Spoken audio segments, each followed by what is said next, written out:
I think we can all relate when we try to do something new and hard, like learn a new skill or find a new hustle. We eventually struggle to improve and we get stuck. We try and try, but we just don't improve. Eventually, we tell ourselves that we're not good enough, that we don't have the talent, that the people you look up to were just lucky, and there is no way that you'll ever be as good as them. Trust me, I've been in this exact scenario many times. But I believe I've finally discovered the mindset that will completely shift your perspective. So you not only can finally feel good enough, but also actually improve to be better. It honestly all started with my biggest insecurity, and that is fighting. I never really fought seriously in my life. Like back in the day when I was a little child, I went to Taekwondo, but it wasn't anything serious. But as a man, I had to learn how to fight because I had to know how to protect my loved ones. So last year, I decided to go to a kickbox gym. And bro, I remember very clearly when I first went into that gym, I was hella intimidated, bro.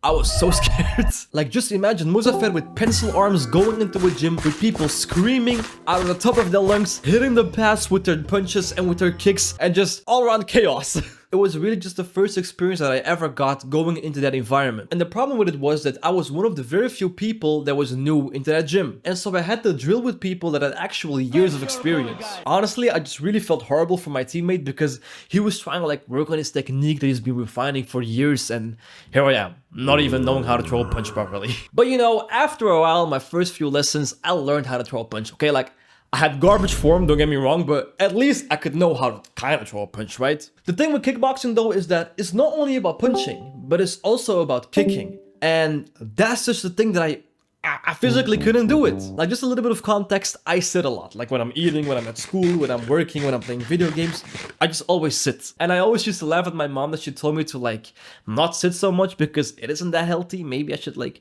stand up more, go for a walk in nature, something like that. Well, that completely backfired because now I have fully locked up hips. And like on a day-to-day basis, it's not really a problem. I never really noticed it actually because the only time I really use my hips is like for walking or for sitting or for picking things up or cycling or sometimes leg day when I feel like it. But now all of a sudden I'm in an environment where kicking is like 50% of the activity. And it's not just like football type of kicks where you kick low, no, it's actually like quite high kind of kicks. And my body was just not used to that and definitely not ready for that. And then as a result, I physically couldn't kick. Like the highest that I could kick was maybe like a butchered low kick, but definitely not a middle kick. I just had way too much pain in my lower back when I tried to do a middle kick. As a 20-year-old. Yeah, I know, embarrassing. And I thought like, yeah, maybe after a couple sessions it'll get over and I get used to it like with punching. But nope, months went by and I still had pain. And that honestly just felt really defeating and discouraging because I was probably one of the only people in my gym that couldn't drill properly because I couldn't do even one of the most basic things in kickboxing. And that after months of training. And honestly, I just felt really insecure by it and I started to not feel good enough and like kind of fell out of place. Every time that we drilled, I constantly wondered if I was ever going to catch up to my peers. If that was even possible. And honestly, I was just so overwhelmed by that thought that I just almost gave up. And then I had those intrusive thoughts that, you know, maybe I'm just never going to improve. Maybe I'm just not that flexible. I'm not agile like that and I'm just not good enough for kicking. And that is a really bad place to be, but especially as a man that needs to know how to protect and now want to give up, know how to protect. Not really a good match. And because of that mentality and all the thoughts in my head, I obviously didn't improve. And the thing is, having those intrusive thoughts is normal. Like, it's inevitable to feel not good enough if you're struggling with something and you're not good at it. Like, everyone has them. But it becomes a problem once you let that intrusive thought become a conscious thought and then let it be part of your identity and part of your belief system. Like, having an intrusive thought is one thing, but actually believing that intrusive thought is a whole nother thing. And that was the exact problem with me. After months and months of trying, I was starting to believe that intrusive thought. And why is that a problem really? Well, it sounds obvious, but if you tell yourself that you're not good enough, that you're never going to succeed, that you're never going to improve, do you actually think that you're going to improve? Do you actually think that those negative thoughts will help you out to improve and to persevere through that situation? Of course not, because those thoughts are just filled with negativity and you would just feel negative and just want to give up. Unless you're this man right here, well then fair enough. But if you're not him, then you're probably just going to be unmotivated and not want to persevere through that situation. Most people would just get demotivated. You don't feel good enough because every time that you don't feel good enough, you tell yourself that you're not good enough. It's exactly at that moment that you don't feel good enough that you gotta be impeccable with your word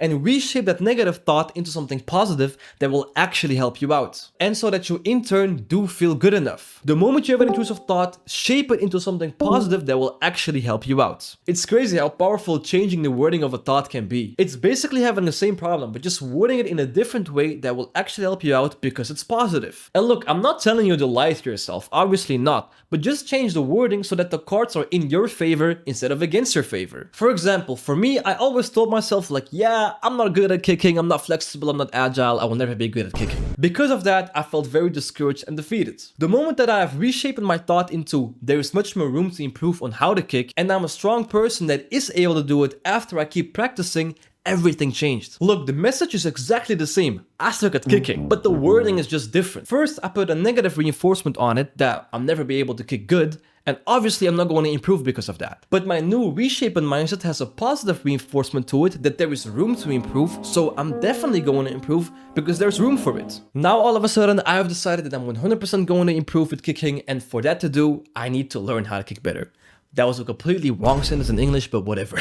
So I went to a physical therapist and to a new taekwondo gym, I stretched better, and I just kept drilling kicks. And guess what? Now I can do a high kick. Now it's only on my right leg though, like my left leg is still disastrous, but we're not gonna talk about that. And this is really all because I've reshaped that negative thought into a positive thought that will actually help me out. And you can do this with every thought really. I'm never going to succeed is never going to help you out if you think that way. If you change it to this challenge is tough, but it's an opportunity for me to learn and grow, we'll be able to help you out. Now you have reshaped your thought into something positive that will actually help you out. And so if you do not feel good enough, if you feel that the journey is way too hard or that you're never going to improve or succeed, I just want to say that it's okay to have those intrusive thoughts, but it's never okay to let that intrusive thought be your conscious thought. The moment you have an intrusive thought, reshape it into something positive that will actually help you out. You know, I've said this like countless times in this video. And be impeccable with your word. I honestly learned all of this from a book called The Four Agreements by Miguel Ruiz. I highly recommend everyone reading that book. It goes way more in depth than this video. This was only like really just the first agreement. I found this book so good that I actually made a summary of the best parts of the book that you can read in like 15 minutes. If you want to read that summary, just click on the resources link in the description. But honestly, I just highly advise you to read the whole book. Trust me, it's amazing. Now that you're finally reshaping your negative thought into a positive thought, there is still one big challenge that most people struggle with, and that is fear. I talk all about it in this video right here on how important it is to overcome your fear, so be sure to check it out. Muzaffer out.